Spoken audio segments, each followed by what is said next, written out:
जे निरूपण जे आहेत ते भाजपमध्ये जाणार असल्याची चर्चा सुरू झाली आहे। भाजपच्या नेत्यांची त्यांनी भेट घेतली असं सांगितलं जात आहे। नाही, याबद्दल खरंच मला काही माहीत नाही। मी माहीत असलं की मी सांगतो काय काय होणार आहे, काय काय तुम्हाला आधीच सांगतो। पराजय महिनाभर आधी भूकंपाबद्दल सांगितलं होतं, मी सुनामीबद्दल सांगितलं होतं, पण निरुपमांचा माझा काही फार परिचय नाही आणि माझी त्यांची काही भेट झालेली नाही।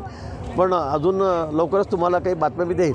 बहुतेक नितेश राणेंनी जे वक्तव्य केलेलं आहे आज की पोलीस माझं काही वाकडं करू शकत नाही, कोणी नितेश राणेंनी वक्तव्य केलेलं आहे की पोलीस माझं काही वाकडं करू शकत नाही। राज्यात जे पोलीस आहेत ते आमच्यामुळेच आहे, पोलिसांना जर राहायचं असेल तरच त्यांनी असं वक्तव्य केलेलं आहे। नाही, मी काय मला खरंच या बाबतीत काही माहिती नाही, मी ऐकलेलं नाही। मी ऐकून आपल्याला निश्चित प्रतिक्रिया देईल। तो आज जयंत पाटलांची आणि यांची जोरदार चर्चा होती। जयंत पाटील आणि वडेट्टीवार भाजपमध्ये येणार त्याची चर्चा पूर्ण दिवस बदलली, काय सांगा? नाही, मलाही या बाबतीमध्ये काही माहीत नाही, मी आता काही सांगू शकणार नाही। पण मी सांगितलं येत्या काही पुढच्या काळामध्ये अजून अनेक लोक आहेत, म्हणजे आज जे म्हणता येणार नाही ते पण येत आहेत, आपणही बघितलेलं आहे। पण निश्चित खूप लोकांना असं वाटतं आता की आपण भारतीय जनता पक्षात यावं, मुख्य प्रवाहामध्ये यावं। मोदीजींच्या नेतृत्वावर विश्वास ठेवून अनेक लोकांना वाटतं आहे की त्यांना त्यांचं आता विरोधी पक्षाला त्यांचा भविष्यकाळ दिसतो आहे की आता पुढे काय, आपल्या पुढे काहीच नाही आहे।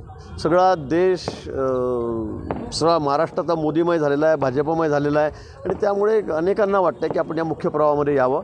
आणि म्हणून मला असं वाटतं आता कोणाचंही नाव सांगा की अशक्य वाटत नाही। अरे तुम्हाला वाटलं होतं का अशोकराव? तर कोणालाही वाटत नव्हतं, पण आलेत। आणि म्हणून आता कोणाचं त्याच्यापेक्षा तर कोणी काही मला वाटतं कोणी राहिलेलं नाही मोठं राज्यामध्ये। त्यामुळे मला असं वाटतं की आता उद्या काय होईल, परवा काय होईल, निवडणुकीपर्यंत काय होईल हे काही सांगता येत नाही। लोकसभेच्या आधी येतील येते का नाही ते आपल्या मी असं त्यांच्याबद्दल म्हणणार नाही, माझं त्यांचं बोलणं नाही आहे।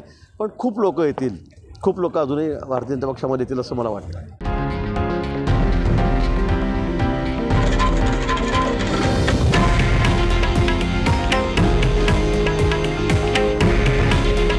हे आहे देशातील नंबर 1 न्यूज नेटवर्क आणि आपण पाहत आहात TV9 मराठी।